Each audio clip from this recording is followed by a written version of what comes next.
Señor, tenemos la certeza de que ninguna persona ha venido a este lugar que vos no seas quien la haya traído.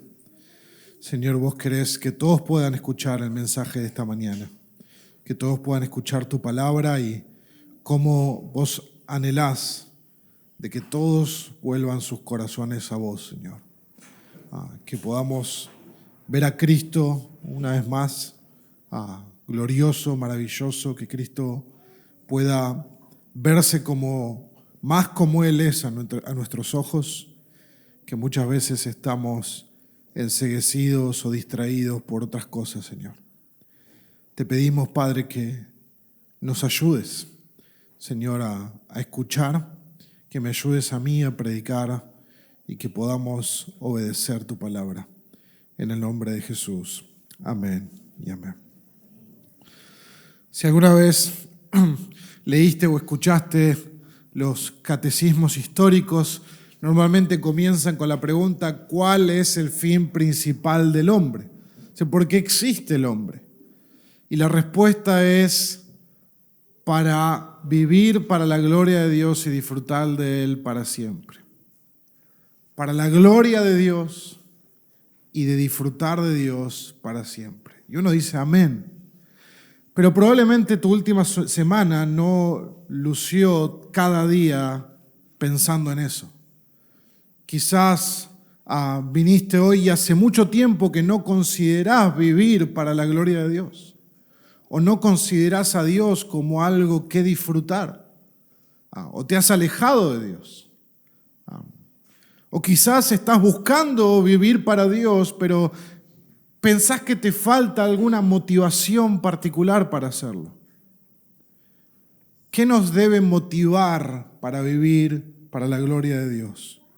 ¿Qué es lo que puede romper la apatía espiritual que a veces hay en nuestro corazón, o la rutina religiosa de venir cada domingo, o el egoísmo que a veces simplemente marca que nuestra vida la vivimos para nosotros mismos? Bien, la respuesta no está en mirar adentro tuyo y encontrar una motivación que está centrada en vos, sino la respuesta está en mirar a lo que Dios ha hecho por nosotros. Y es en Efesios capítulo 2 que quiero invitarles a abrir sus Biblias, donde el apóstol Pablo nos recuerda dos realidades transformadoras sobre nuestra salvación, sobre el Evangelio, que deberían conmover nuestro corazón y llevarnos a vivir con un compromiso más profundo para la gloria de Dios. En Efesios capítulo 2, a partir del versículo 1, vamos a estar mirando hasta el versículo 7, el apóstol Pablo nos da dos realidades con respecto a la salvación, que deberían, si tu corazón está frío, encenderlo. Si tu corazón está de piedra, darle vida. Pero no podés salir de este lugar siendo indiferente a estas dos realidades que el pasaje nos muestra sobre la salvación. Y vamos a leer a partir del versículo 1, el capítulo 2 de Efesios. Y dice la palabra del Señor: y Él les dio vida a ustedes que estaban muertos en sus delitos y pecados, en los cuales anduvieron en otro tiempo según la corriente de este mundo, conforme al príncipe de la potestad del aire, el espíritu que ahora opera en los hijos de desobediencia. Y entre ellos también todos nosotros en otro tiempo vivíamos en las pasiones de nuestra carne, satisfaciendo los deseos de la carne y de la mente. Y éramos por naturaleza hijos de ira, lo mismo que los demás. Versículo 4. Pero Dios, que es rico en misericordia, por causa del gran amor con que nos amó, aun cuando estábamos muertos en nuestros delitos, nos dio vida juntamente con Cristo. Por gracia, ustedes han sido salvados. Y con Él nos resucitó y con Él nos sentó en los lugares celestiales en Cristo Jesús, a fin de poder mostrar en los siglos venideros las sobreabundantes riquezas de su gracia por su bondad para con nosotros en Cristo Jesús. Hay dos realidades profundas y poderosas en este pasaje que deben conmover nuestro corazón. La primera es que Él nos dio vida cuando estábamos muertos. Él nos dio vida cuando estábamos muertos. Y la segunda es que Él nos dio vida en unión a Cristo. Y ahora vamos a ver lo maravilloso que eso es. Dos realidades que deben conmover nuestro corazón. Nos dio vida cuando estábamos muertos y nos dio vida en unión a Cristo. Comencemos entonces por los primeros 3 versículos, cuando el apóstol recuerda el estado anterior de los creyentes de la iglesia de Éfeso, y Dios nos habla a nosotros a través de su palabra. Entonces el apóstol Pablo recuerda en estos primeros 3 versículos 2 cosas a los efesios. Primero, su estado espiritual antes de conocer a Cristo, y luego su manera de vivir antes de conocer a Cristo. Es decir, su estado espiritual y su manera de vivir a Cristo, su condición espiritual y la manera en que ellos vivían. Comenzando por la primera, su condición espiritual es bastante clara en el texto. ¿Cómo estaban? Muertos en sus delitos y pecados. La Biblia usa la palabra muerte de 2 aspectos fundamentalmente. Una en un sentido literal, cuando alguien muere físicamente, y el otro en un sentido figurado, que es el de este pasaje. Y el sentido figurado es para describir la muerte espiritual de una persona, es decir, su separación de aquel que es la vida, que es Dios.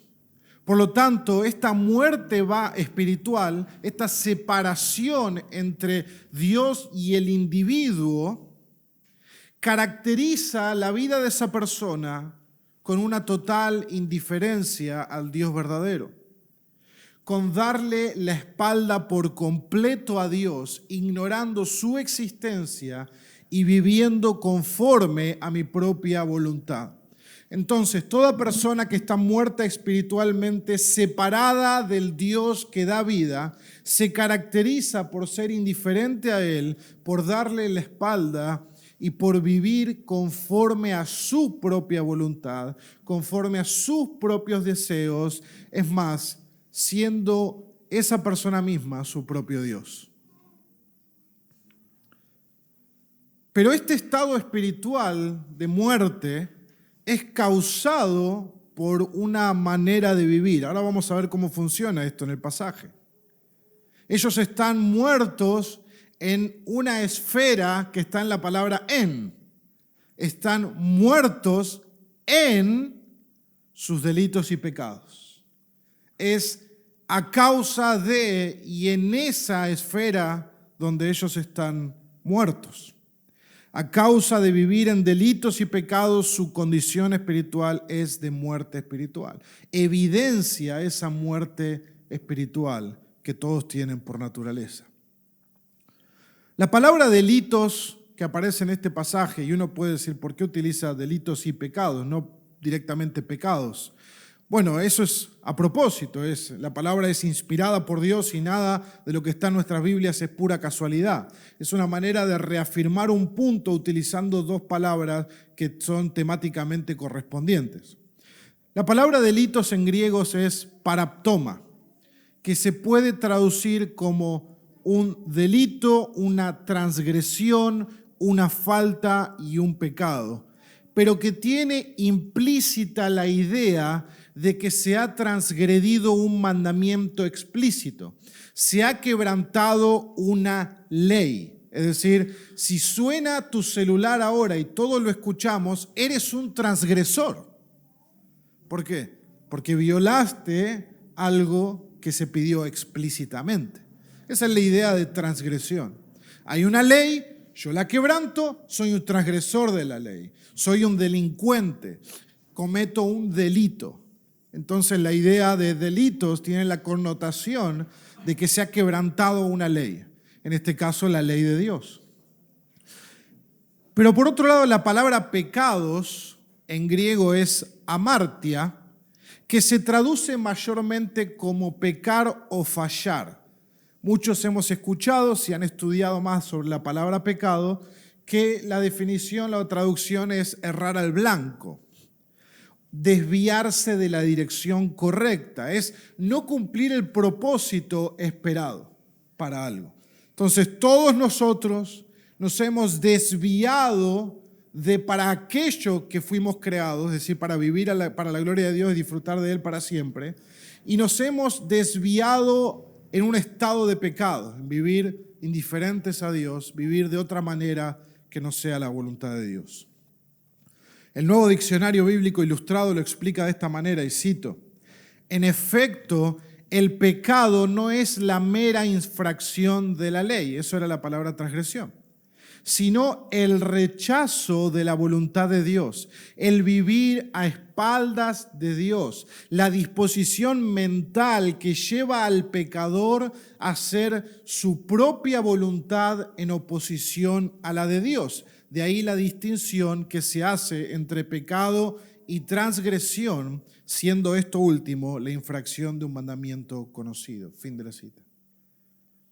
Los dos están al horno. Pero la idea es que uno tiene un mayor conocimiento de la ley, por eso es un transgresor de la ley, y otro es alguien que vive dando la espalda a Dios, pero que quizás no está consciente de la ley de Dios, ¿no? No quisiera desviarme mucho, pero simplemente para mencionar algo, Adán fue un transgresor de la ley porque Dios le dio un mandamiento y él transgredió el mandamiento. Pero de Adán a Moisés no hubo ley, no hubo mandamiento, pero todos eran pecadores. Entonces ahí está la diferencia. Algunos van a ser juzgados sin ley por cómo vivieron con respecto a su conocimiento de Dios inherente en ellos mismos, y otros por la ley, porque ya tenían conciencia de la ley de Dios. Pero ambos están perdidos. Romanos capítulo 2, Romanos capítulo 3. Entonces, la manera de vivir de estos efesios cristianos antes de Cristo estaba caracterizada por vivir siendo indiferente a Dios, haciendo su propia voluntad y aún más rechazando y quebrantando la voluntad de Dios expresada en su palabra. En otras palabras, vivían como si Dios no existiera y como si ellos fueran sus propios dioses, y si conocían algo de la voluntad de Dios, vivían transgrediéndola. Y eso puede ocurrir con todos nosotros, porque si aún ni siquiera eres cristiano o venís de un contexto cristiano, has tenido en tu mente una noción de moralidad, de qué es bueno y qué es malo.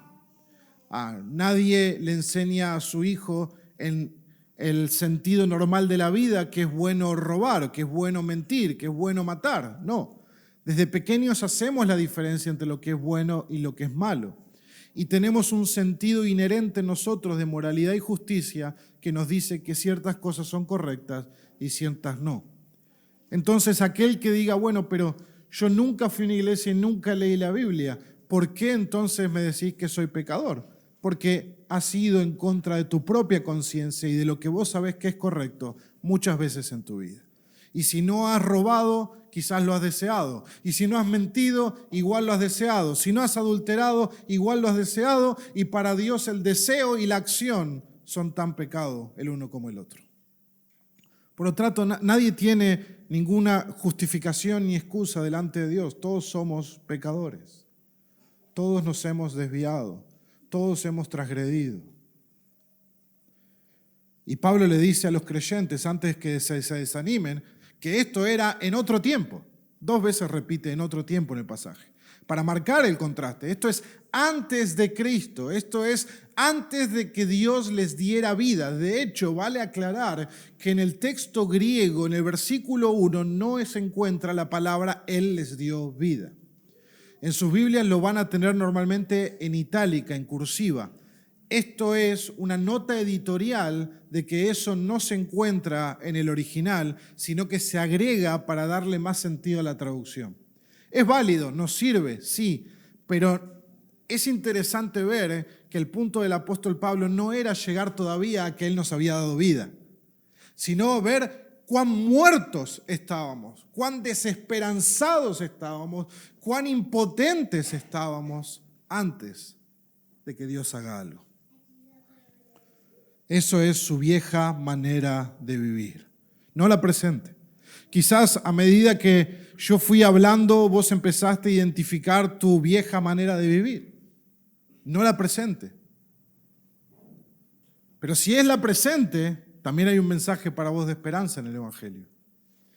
Es importante que los cristianos de Efesio y nosotros tengamos presente de dónde el Señor nos sacó, cuál era nuestro estado antes de que Dios intervenga en nuestras vidas, para entender con mayor profundidad la dimensión de la salvación, la dimensión de la gracia de Dios a través de Cristo. Su manera de vivir conforme al texto está caracterizada por 3 malignas fuentes de influencia. Miren conmigo versículo 2. Según la corriente de este mundo, conforme al príncipe de la potestad del aire, el espíritu que ahora opera en los hijos de desobediencia, y más adelante dice, viviendo en las pasiones de nuestra carne. O sea, 3 enemigos que normalmente encontramos en las epístolas de la vida cristiana, tuyos y míos: el mundo, el diablo y nuestra propia carne, nosotros mismos, nuestra naturaleza pecaminosa. La primera influencia que ellos tenían era el mundo. Ellos anduvieron según la corriente de este mundo, es decir, vivían conforme al mundo presente. Cuando la Biblia utiliza la palabra mundo en un contexto negativo como este, lo que hace referencia no es al planeta Tierra, es al sistema pecaminoso que gobierna la sociedad sin Dios. El sistema pecaminoso que gobierna una sociedad sin Dios. Y la palabra corriente en este contexto es el ciclo y el curso presente de este mundo. Es decir, se deja llevar por la corriente, como si fuera un río, de este mundo. El curso que este mundo presente les plantea. La cultura y la sociedad que nos rodea están permeadas por el pecado, no tienen en cuenta a Dios. Entonces la cultura, no importa la edad que tengas, la cultura te va a promover valores, mensajes, metas de vida, etcétera, etcétera, aparte de la palabra de Dios. Y si vos vivís conforme a eso, te estás dejando llevar por la corriente de este mundo. Y eso es lo que el apóstol Pablo le dice a los efesios: ustedes vivían en otro tiempo en la corriente de este mundo, sin poner ningún tipo de oposición u obstáculo a todo lo que el mundo te promovía. Vivías en la corriente de este mundo. Como explica el comentario exegético y práctico del Nuevo Testamento, cito lo siguiente: esto se podría interpretar como que hace referencia a las distintas religiones, ideologías, valores, sistemas económicos no cristianos, así como a las cosas más mundanas, pero igualmente poderosas como son la presión social, la moda, los medios de comunicación. Estas influencias proporcionan un guión para vivir una vida diaria alejada de Dios y sus valores. Fin de la cita. El mundo tiene un plan maravilloso para tu vida, según ellos. Lo que es las apariencias, el dinero, la fama, la reputación, los bienes materiales, etcétera, etcétera, etcétera. Hay todo un sinfín de valores que el mundo quiere que vos sigas y que vos persigas. Cuando haces eso, estás viviendo conforme a la corriente de este mundo. Pablo está afirmando que los efesios antes obedecían a la voluntad del mundo. Seguían la voluntad del mundo, viviendo en una cultura impía sin tener en cuenta a Dios. Así que lo primero que marcaba ese estado en otro tiempo era seguir la corriente del mundo. Lo segundo es la influencia del diablo, porque así como era según la corriente del mundo, también era conforme al príncipe de la potestad del aire. El apóstol Juan describe en su evangelio 3 veces a Satanás como el príncipe de este mundo. Otros evangelios lo llaman el príncipe de los demonios. La idea es la misma. El pensamiento judío del primer siglo afirmaba que Satanás entonces era el gobernador o el príncipe de toda una legión de demonios o todo el mundo de las tinieblas. Y por eso se le llama el príncipe del aire, porque era en el aire donde se entendía que moraban los demonios, un ámbito espiritual, un ámbito invisible. Pablo afirma que el diablo es el que gobierna una estructura organizada de demonios, las cuales son los que causan la influencia del mundo, la corriente del mundo. Entonces, por encima de la corriente del mundo opera todo un mundo organizado de tinieblas. Y los efesios vivían antes bajo la influencia del diablo mismo, porque el diablo opera en los hijos de desobediencia. Sí, opera llevando al mundo a la desobediencia a Dios. El diablo mismo ejercía un grado de control o influencia en la vieja manera de vivir de los cristianos de Éfeso y en nuestra vieja manera de vivir como cristianos hoy. Y sigue intentando influenciar nuestra nueva manera de vivir. El diablo siempre buscará guiar a las personas a la desobediencia a Dios. Por eso llama opera en los hijos de desobediencia. Su arma más poderosa es la mentira. Si el arma de Dios es la palabra de verdad, el diablo opera con la palabra de mentira. Lo hizo en el huerto del Edén cuando le dijo a Eva, no morirás por comer del fruto prohibido. Lo sigue haciendo hoy como el padre de mentira que engaña al mundo.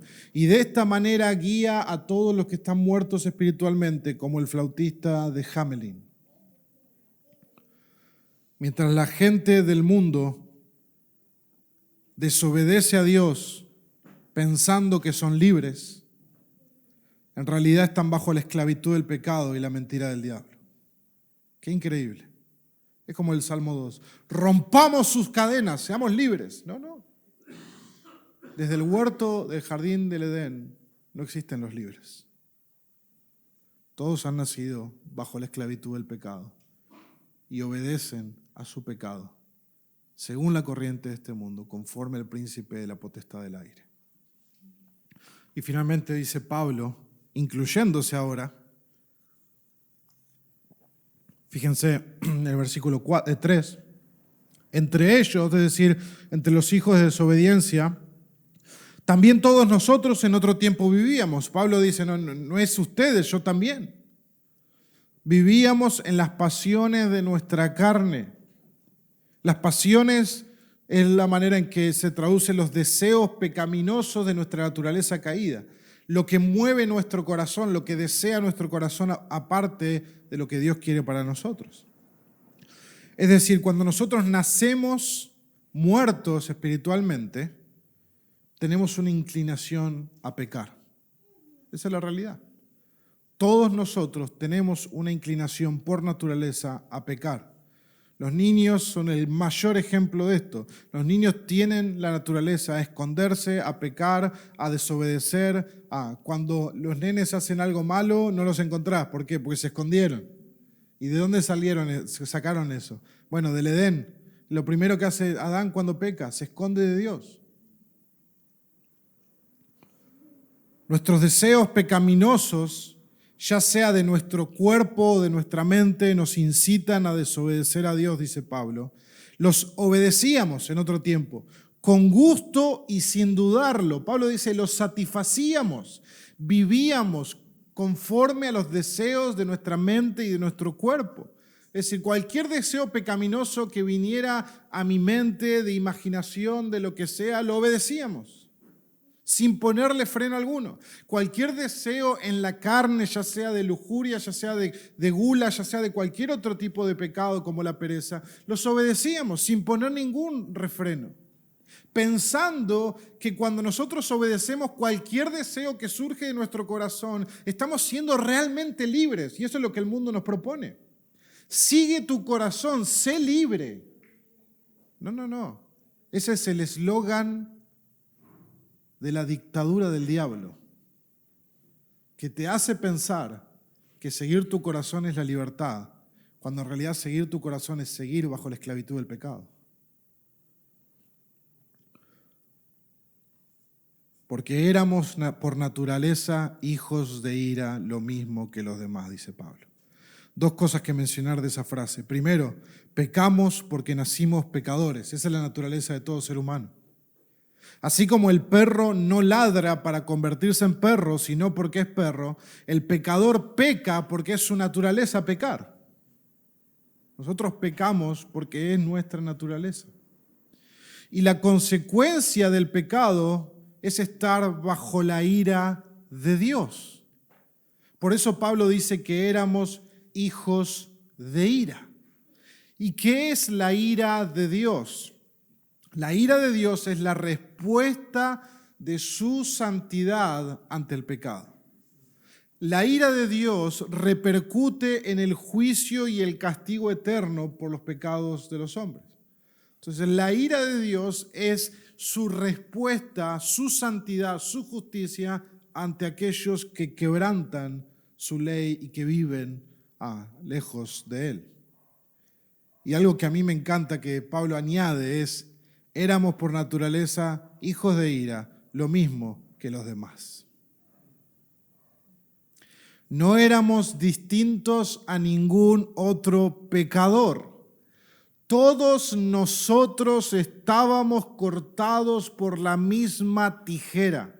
Eso es lo que dice el apóstol Pablo. Desde el apóstol Pablo hasta el más terrible de los pecadores, vos y yo, todos nosotros compartimos la misma naturaleza. Venimos con el mismo sistema operativo y las mismas aplicaciones de fábrica. Seamos religiosos o no lo seamos, nos creamos buenos o no nos creamos buenos, seamos educados o no, tengamos dinero o no tengamos dinero, todos estamos por naturaleza bajo la ira de Dios por causa de nuestro pecado.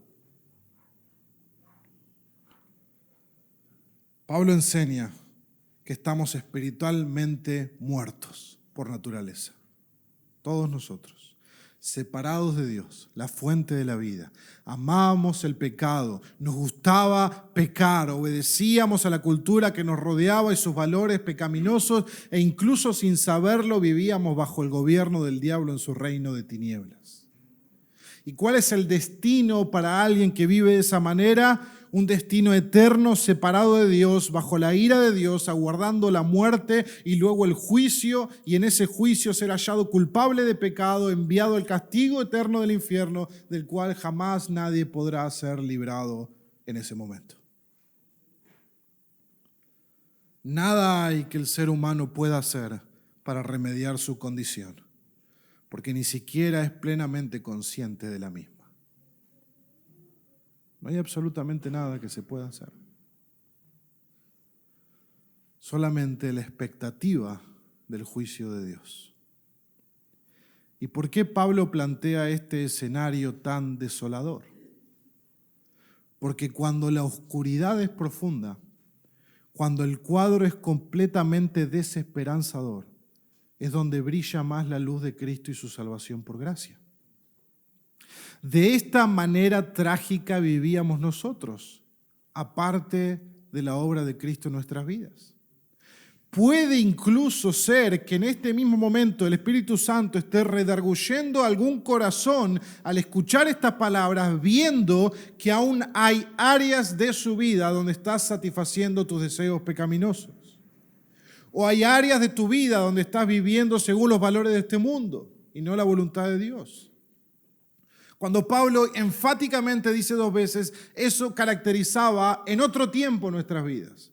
Eso es una exhortación a que no podemos vivir de esa manera hoy como cristianos. O si nuestra vida está caracterizada por esa forma de vivir, deberíamos poner en duda si realmente hemos conocido a Dios alguna vez. Y quizá haya personas hoy presentes que se dan cuenta que viven hoy de esa manera, sin tener en cuenta a Dios, sin tener en cuenta su palabra. Viven siguiendo sus propios deseos, abrazando los valores contrarios a la voluntad de Dios de este mundo, viviendo para sí mismos, afanados por lo material, por el dinero, por la apariencia, por la reputación, por agradar a otros, etcétera, etcétera, etcétera. No tienen paz en sus corazones, no están reconciliados con Dios. Su vida se les escapa de las manos, se acorta, se acorta, se acorta, y en cualquier momento irán al juicio de Dios estando muertos espiritualmente y serán condenados por la eternidad. Hoy es el momento para que vuelvas a Dios. Hoy es el momento para que entregues tu vida por completo a Dios. Te arrepientas de tus pecados. Creas en Cristo para salvación. Creas en Cristo para ser salvo de la ira de Dios. Creas en Cristo para que te dé una vida nueva, un nuevo propósito, una nueva esperanza, una nueva razón de vivir. Cosas que este mundo nunca te podrá dar por completo.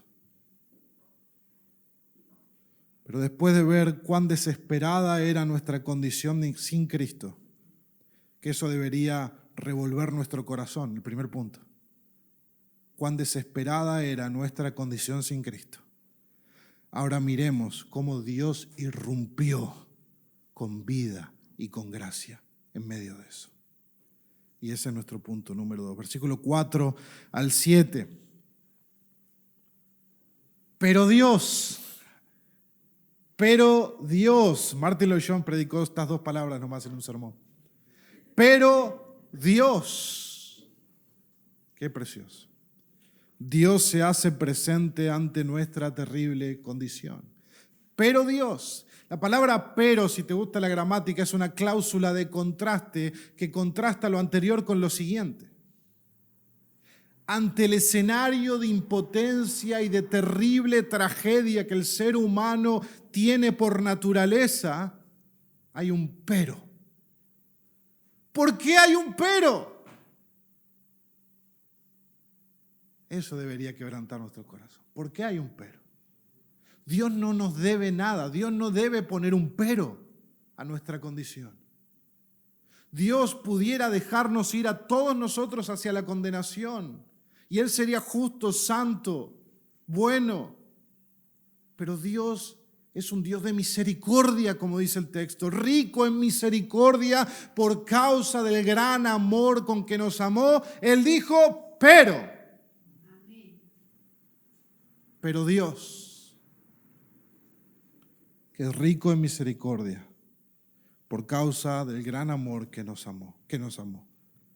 Cuando Moisés le dijo al Señor, quiero ver tu rostro, el Señor le dijo, no puedes ver mi rostro porque nadie puede verme y seguir con vida, pero te dejaré ver mis espaldas, le dice Dios. Y Dios le da una revelación verbal acerca de quién es Él a Moisés. Y Dios le dice a Moisés en Éxodo 34, el Señor es un Dios compasivo, clemente, lento para la ira, abundante en misericordia y verdad. Moisés, ¿querés conocer cómo soy? Esto soy, un Dios compasivo, un Dios clemente, un Dios lleno de amor, de gracia, de misericordia, que perdona el pecado. Ese es Dios. Pablo le describe a Tito en el Nuevo Testamento que Dios nos salvó, pero por causa de su misericordia. En Tito 3:5, nos salvó no por obras de justicia que hubiéramos hecho, sino conforme a su misericordia. La misericordia es cuando no se le da a alguien lo que esa persona merece. Eso es la misericordia. No se le da lo que esa persona merece. La misericordia hace que el rey perdone la vida de su deudor, que no le devuelva mal por mal, sino que cuando alguien merece el castigo, se le perdona la falta. No se le da lo que esa persona merece. La diferencia con la gracia es que la gracia va más allá de la misericordia y la gracia le da a esa persona algo bueno que esa persona no merece.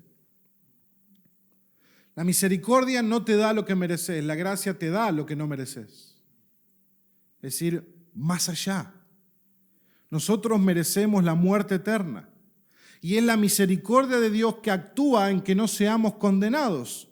Pero es la gracia de Dios la que actúa al darnos muchísimas bendiciones espirituales en Cristo Jesús, en unirnos a Cristo Jesús. Es la gracia de Dios.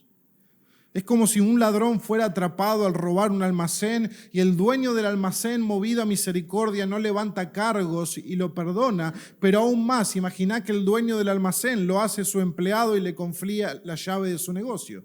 Eso es gracia. No lo merece, porque él era un ladrón. Pero se le dio misericordia y se le perdonó, y no se le dio el castigo, pero se le dio gracia. Se le dio algo que no merece. Eso es la gracia. Cuando hablamos de nuestra relación con Dios, nosotros transgredimos la voluntad de Dios, lo rechazamos y nos volvimos sus enemigos al vivir contrario a Dios. Merecemos el infierno. Pero Dios, en lugar de darnos lo que merecemos, por medio de su Hijo nos perdona y nos da todo lo que no merecemos. Nos trata como si nunca hubiéramos pecado, como si siempre hubiéramos obedecido, como si hubiéramos sido hijos e hijas perfectas en todo. Eso es gracia. ¿Cómo puede ser que Dios nos trate de esa manera a nosotros si hemos pecado? ¿Cómo puede ser? Y esa es la gran pregunta de la historia de la salvación.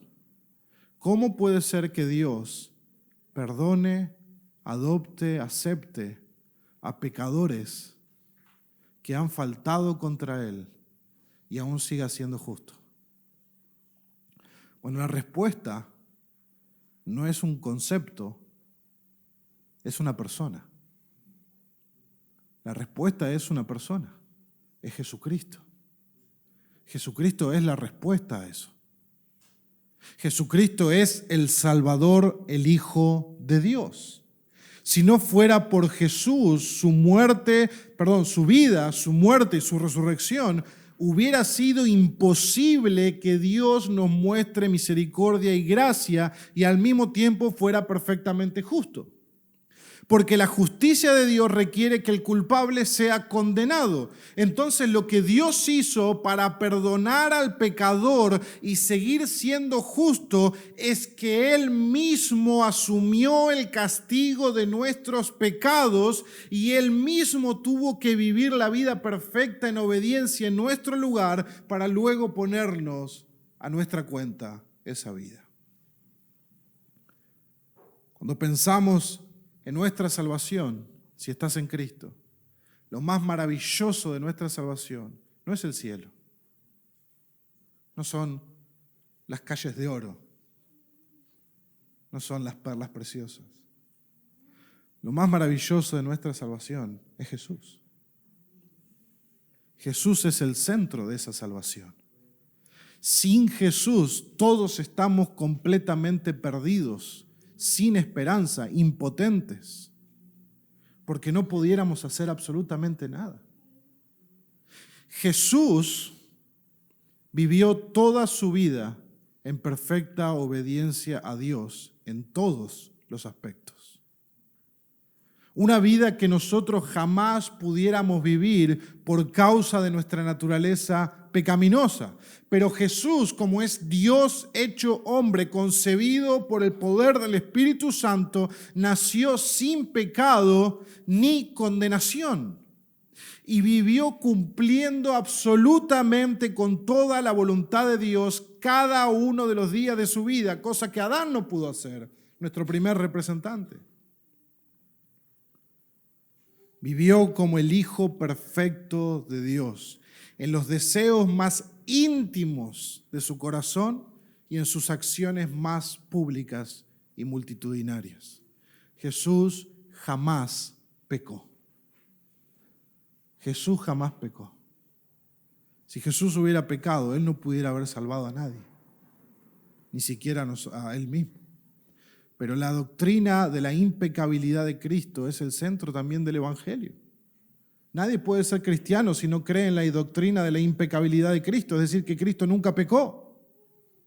Jesús no fue un gran maestro y tenemos que mirar sus enseñanzas, sino que el autor de los Hebreos nos dice que Él tiene una vida indestructible, inquebrantable. Su vida es la que brilla en la justicia de Dios. Pero por otro lado, Él recibió el castigo que nosotros merecíamos por nuestros pecados. Dios es justo y el pecador debe recibir su castigo. Por lo tanto, Jesús ocupó nuestro lugar, muriendo bajo la ira de Dios en la cruz, siendo inocente y perfectamente justo. Allí ocupó nuestro lugar y fue contado como pecador, llevando nuestros pecados, muriendo en nuestro lugar, cumpliendo nuestra condena y satisfaciendo la ira de Dios por nosotros. De tal manera que si estás en Cristo, nuestra condenación ya no existe. Somos perdonados y aceptados ante Dios, reconciliados con Él, y ahora somos sus hijos. ¿Por qué Dios hizo eso si Dios no nos debe nada? ¿Por qué Dios hizo eso si éramos sus enemigos? Bueno, la respuesta está en el pasaje, su gran amor con que nos amó. Su gran amor es lo que le dio la señal a su misericordia y a su gracia para que actúen. Por causa de su gran amor, Él mostró su misericordia y Él mostró su gracia. Los atributos de Dios presentes en este texto son un montón. Vamos a estudiar los atributos de Dios. La ira, la justicia, el amor, la gracia, la misericordia. Y son todos perfectamente sincronizados en Dios. Y es por causa de su gran amor que Dios quiso salvarnos. Dios es amor. Él quiso salvarnos.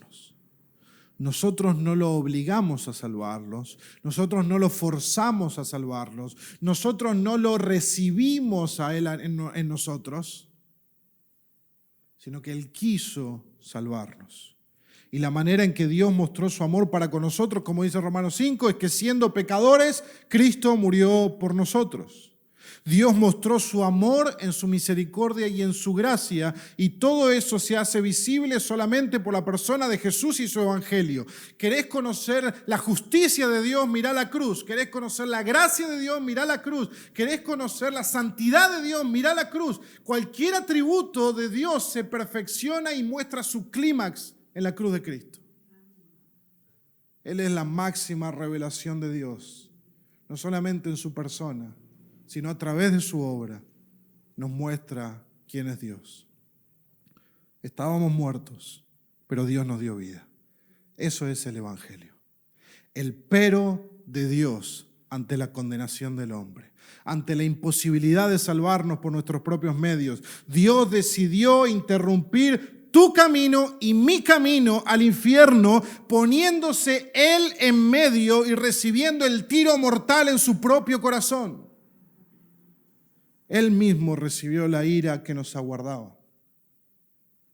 De cuántas cosas nos salvó el pero de Dios. Íbamos a perdernos eternamente por causa de nuestros pecados, pero Dios. Íbamos a sufrir los tormentos del infierno por siempre, pero Dios. Íbamos rumbo a la muerte eterna sin ninguna esperanza de salvación, pero Dios. Jesús es el pero de Dios ante nuestra trágica condición espiritual.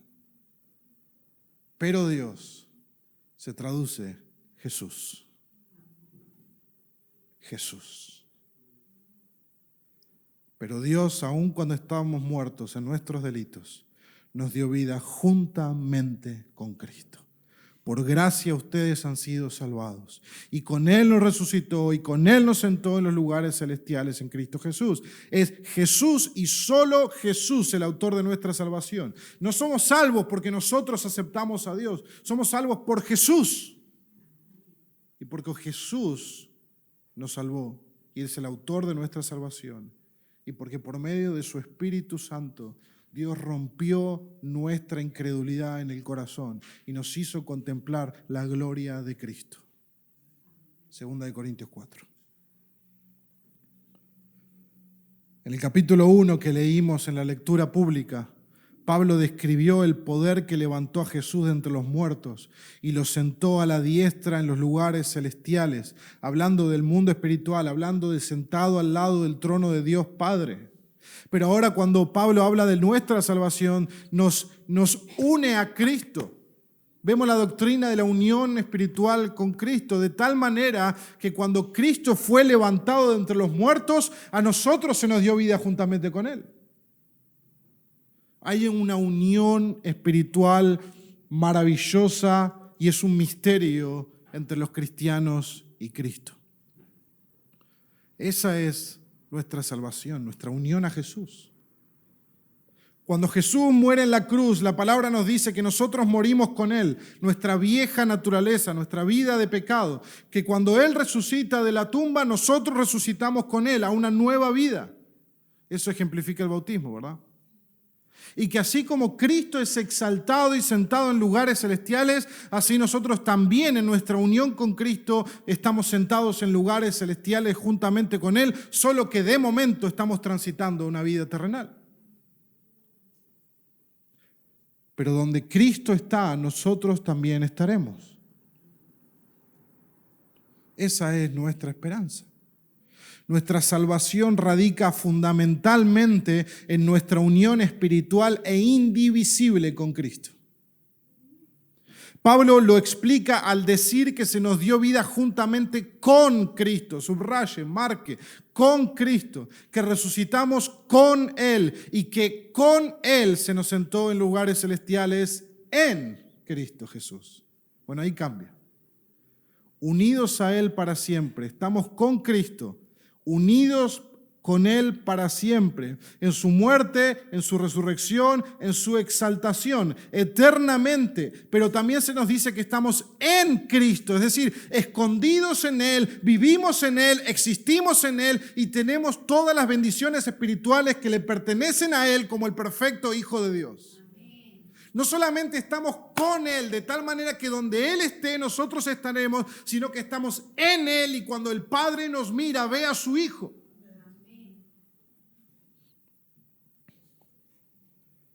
Espiritualmente Jesús es la cabeza del cuerpo que es la iglesia. Jesús es la piedra angular de la cual todo el edificio se sostiene y se edifica. Y Jesús es el buen pastor del rebaño, que es su pueblo. Jesús es todo en todos. Con Cristo, hermanos, tenemos todo. Pero sin Cristo no tenemos nada.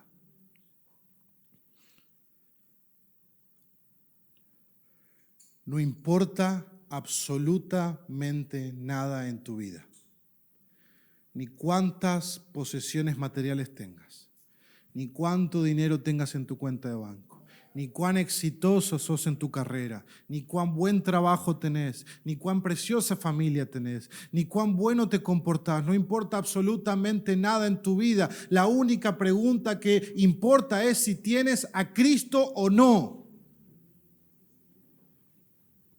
Es Jesús y solo Jesús quien marca la diferencia eterna en nuestras vidas. El apóstol Juan lo dice tan claramente en 1 Juan 5:12, el que tiene al Hijo tiene la vida, el que no tiene al Hijo de Dios no tiene la vida. Punto. No hay otro, hay dos caminos. Hay una puerta ancha que conduce a la perdición y muchos van por ella, y hay una puerta pequeña y un camino angosto que conduce a la vida. ¿En cuál estás? Porque no puedes estar con una pata en uno y con una pata en el otro, o con un pie, el que más te guste. Déjame preguntarte, individualmente, a cada uno de nosotros, ¿tenés a Jesús? ¿Has creído en Jesús para la salvación de tu alma? ¿Confías solo en Jesús para estar en paz con Dios? Y si las respuestas son positivas, hermano, ¿es Jesús tu mayor tesoro hoy?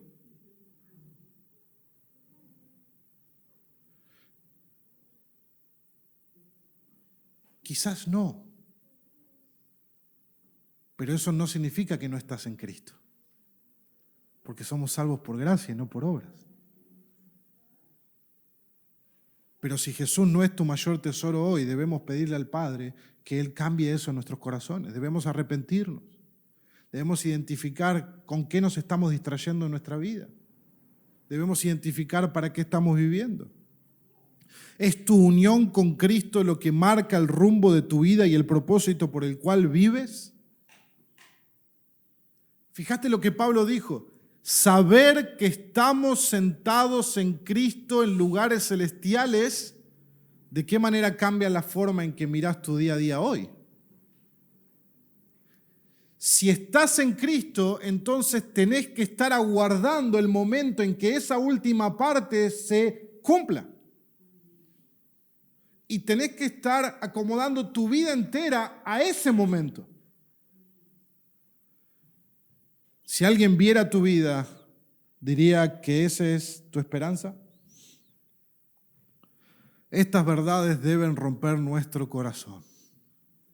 Deben destrozar cualquier tipo de dureza espiritual, de apatía espiritual, de indiferencia espiritual. Quizás en otro tiempo vos podés identificar, bueno, en otro tiempo iba a la iglesia, asistía, estaba comprometido con Dios, ahora me enfrié, estoy apático, no sé si Dios me ama. No, recuerda el Evangelio. Estábamos muertos, pero si tienes a Cristo, tienes la vida. Reconcíliate con Dios. Vuelve a Dios de todo tu corazón. No hay lugar para el mundo en el corazón que atesora a Cristo. Alguien que se sabe uno con Cristo y con su pueblo vivirá de esa manera, en amor, en unidad con Cristo y con su iglesia.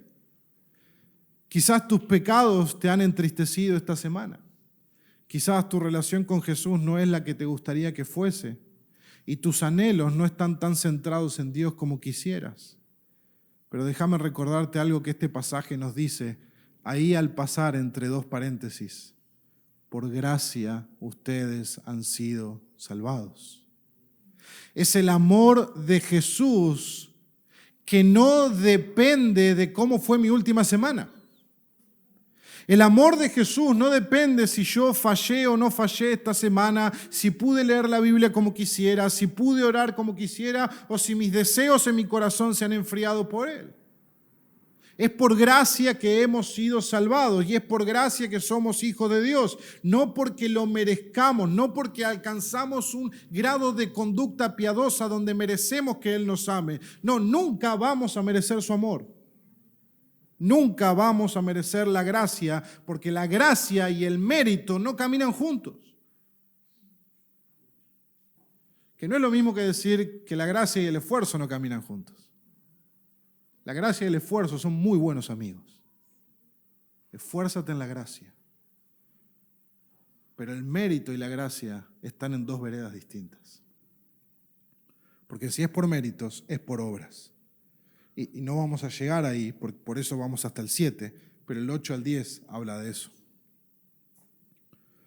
Su amor por nosotros no se mide ni depende de lo que hacemos o no hacemos.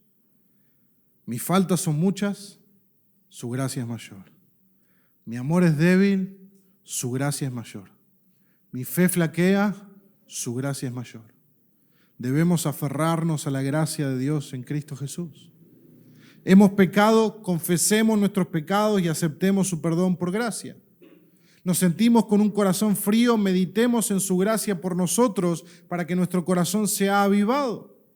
Hemos estado viviendo más para nosotros mismos, arrepintámonos y busquemos vivir solo para Jesús por medio de la gracia que Jesús mismo nos da. Su gracia siempre nos debe acercar a Él, sin temor a ser rechazados. Nadie tiene que acercarse a Jesús con el temor de ser rechazado. Porque el que a mí viene, dijo Jesús, yo no le echo fuera. No importa cómo te sientas o no importa cuán indigno te sientas de acercarte a Jesús. Todos somos indignos. Y cuanto más indigno te sientas, mejor, porque mayor va a brillar la gracia y el amor de Dios. El punto es que no te vayas de este lugar sin acercarte nuevamente a Jesús. Debemos vivir como una iglesia que está fundamentada en la gracia de Dios. No solamente nuestra relación vertical, sino también horizontalmente. ¿Cómo deberían verse mis relaciones con mis hermanos en Cristo si están fundamentadas en la gracia de Dios? ¿Cómo deberían verse mis relaciones en el hogar, en el matrimonio, si están fundamentadas en la gracia de Dios? No tratamos a los demás según cómo creemos que lo merecen o según lo que hacen o lo que dejan de hacer, sino según lo que Cristo hizo por nosotros. Amamos sin condiciones porque fuimos amados sin merecerlo. Perdonamos cuando nos hieren porque hemos sido perdonados en la cruz. Soportamos con paciencia las debilidades ajenas sabiendo que Dios está obrando en ellos como lo hace en nosotros. Preferimos los intereses del otro por encima de los nuestros, como Cristo se entregó por nosotros. Nos servimos con alegría, buscando siempre aquello que edifica, anima y glorifica a Dios. Caminamos con humildad, abiertos a ser corregidos, alejados del orgullo, llenos de ternura hacia los más débiles y atentos a la conciencia de nuestros hermanos por medio de la gracia de Dios. Y todo esto y mucho más no nace de nosotros. ¿Por qué? Porque estábamos muertos. Brota de la gracia de Dios. Brota de nuestra unión con Cristo. Y solo es posible por el poder del Espíritu Santo en nosotros. Y finalmente Pablo menciona cuál es el fin y el propósito de esta maravillosa salvación. Versículo 7.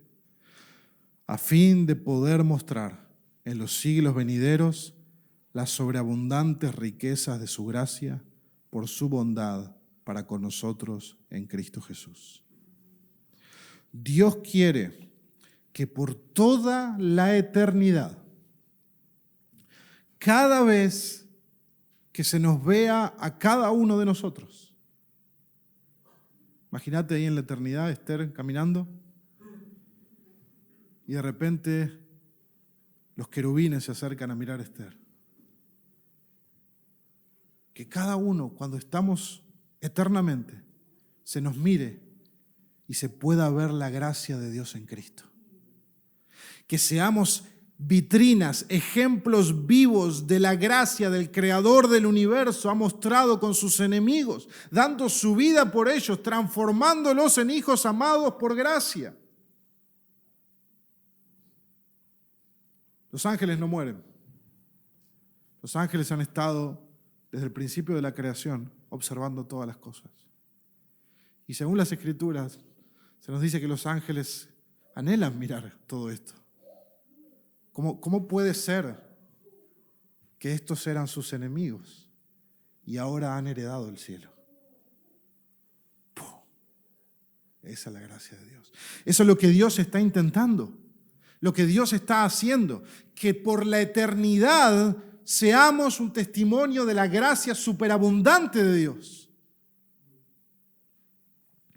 Nosotros somos la vitrina donde las personas pueden contemplar la bondad de Dios y las riquezas de su gracia, donde los ángeles y los demonios pueden atestiguar la gracia de Dios, donde todos los seres celestiales podrán contemplar cuán grande es el amor de Dios que ha mostrado su gracia para con nosotros.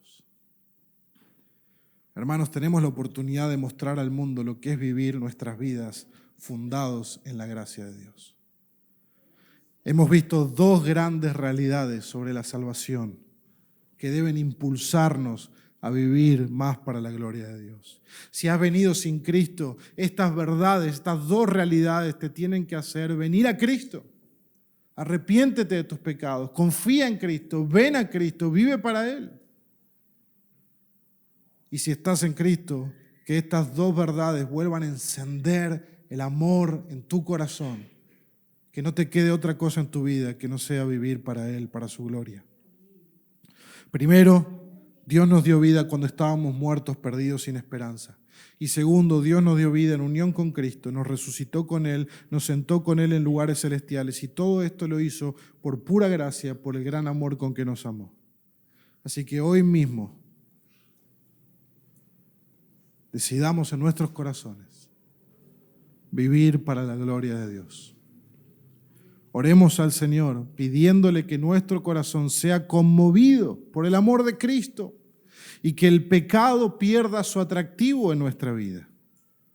que esta semana, a partir de ahora, podamos vivir más como aquellos que han pasado de muerte a vida por medio de su gracia. Oremos ahí en nuestros lugares al Señor.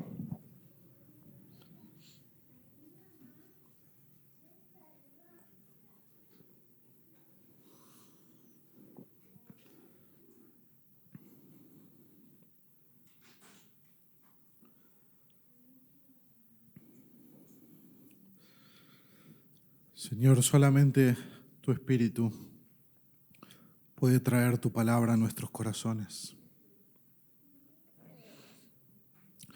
Traer esperanza y propósito a aquellos que han venido sin esperanza y sin propósito. Solo la gracia puede traer segundas oportunidades a aquellos que piensan que han arruinado muchas, Señor. Solo tu gracia nos recuerda que no es por nuestras obras ni nuestros méritos, sino que es por tu gran amor. Que no importa cuán sucios nos sintamos, tu gracia por medio de Cristo nos limpiará. Solamente, Señor, debemos creer, debemos mirar a Cristo por la fe y creer en lo que Cristo hizo en la cruz. Creer el testimonio del Evangelio y aceptarlo y recibirlo por la fe. Señor, obra en nuestros corazones para que seamos una iglesia que vive, que no solamente cree, sino que porque cree, vive la gracia de Dios. Comenzando en los matrimonios, en la crianza de los hijos, en los hogares, en el trabajo, en la iglesia, en cada ambiente de nuestra vida. Que podamos vivir tu gracia, Señor, porque de esa gracia hemos recibido. Queremos que Cristo sea exaltado, Señor. Y queremos darte gracias por Jesús, el pero de Dios, que vino a interrumpir nuestra condenación para darnos vida. Te damos gracias, Señor, en el nombre de Jesús. Amén.